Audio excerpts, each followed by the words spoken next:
Jack Roberto update and TikTok live about May Kylie aasahin. Padilla. Mga Jackley fans po. Ano Yan, aasahin? Jackley fans. Asahan. Yun nga po, yung Task Force Firewall. Abangan niyo po yan, ha? Wala pa pong behind the scene, hindi pa po nagtataping. Yan, Nagkakot siya yan. ng behind the scene. Chill, easy ka lang, Margie.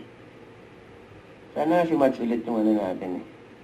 Stillman, para talagang, Bigay. oo, mayroon tayong mga Off-cam. off-cam video.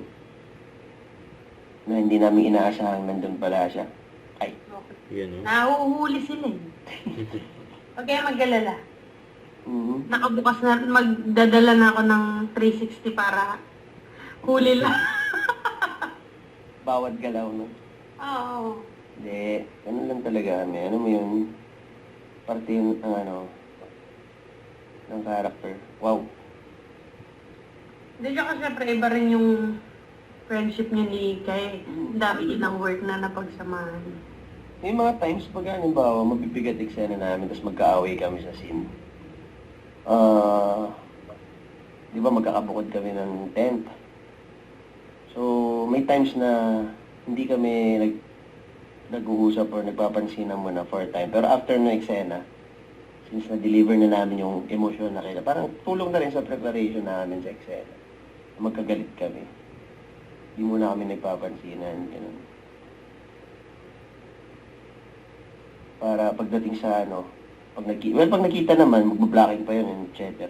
Siyempre mag-uusap na kami nun. Pero nakakatulong yung parang huwag mo na masyadong malapit kasi baka hindi maging mahilaw yung ano, acting. Wow, mahilaw yung acting. Kala mo talaga. Iba-iba kasi natayan, guys. May mga aktor na tinatawag kaming method tsaka being.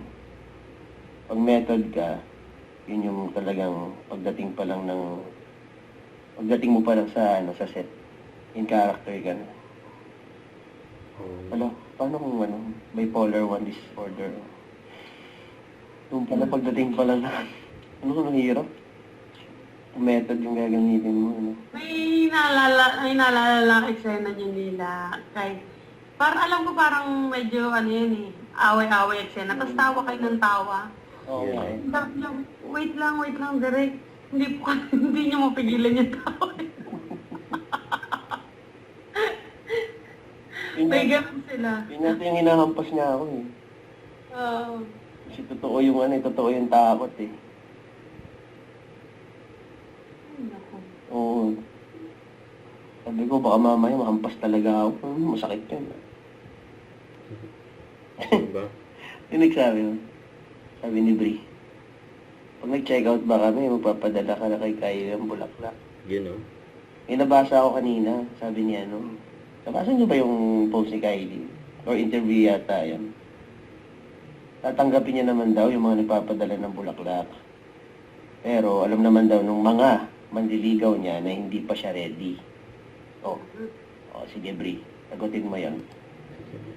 Don't forget, subscribe, click the notification bell for my update. This is Victor Reaction Live. Stay tuned for more videos. See ya.